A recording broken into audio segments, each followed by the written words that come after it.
குறிப்பா புற்றுநோய்க்கு ட்ரீட்மெண்ட் அளிக்கக்கூடிய ஒரு டாக்டரை வந்து இங்க கொண்டு வரதா அரசனுடைய வேலை. இது வராம தடுக்கிறது தான் ஒரு அரசனுடைய வேலை. இதை வந்து நாங்க வந்து 10 ஆண்டுகளாக சமூக ஆர்வலர்கள், நாங்க அரசியல் அமைப்புகள் எல்லாருமே வந்து போராடிட்டு இருக்கிறோம்.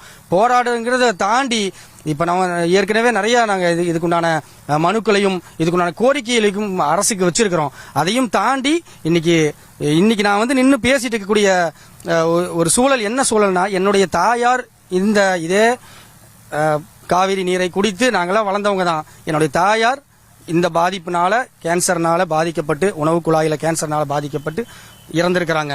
2 மாசம் தான் ஆச்சு. எனக்கு மட்டும் தாய் இல்ல, இங்க வாழக்கூடிய அனைவருக்கும் தாய்கள் இருக்காங்க, தந்தை இருக்கிறாங்க. எல்லாரும் மனிதர்கள் தான். வெறும் வந்து ஆர்ஓ வாட்டர் போட்டு அதன் மூலியமா வந்து புற்றுநோய் வராதுன்னு சொல்ல முடியாது. இன்னைக்கு நிலத்தடி நீர் முழுவதுமாக கலந்து விட்டது. நிலத்தடி நீர்ல முழுசும் வந்து இன்னைக்கு வந்து கலந்துருச்சு. இன்னைக்கு என்னதான் பியூரிஃபை பண்ணி வந்தாலும் அந்த மாசு வந்து சரியாகாதுங்கிறது எங்களுடைய கோரிக்கை. ஆகவே அரசு வந்து உடனடியாக இதுக்குண்டான ஒரு போர்க்கால அடிப்படையில் ஒரு நடவடிக்கை எடுக்கணும். எந்த அளவுக்கு அப்படின்னா, ஒரு குழு அமைக்கப்பட வேண்டும்.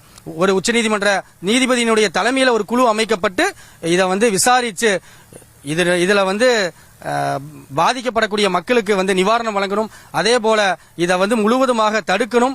இதுல இந்த குற்றச்செயல்ல திரும்ப ஈடுபடுவர்கள் மீது கிரிமினல் குற்ற நடவடிக்கைகள்ல வந்து நடவடிக்கை எடுக்கணும் அப்படிங்கறத நாங்க கேட்டுக்கொள்கிறோம்.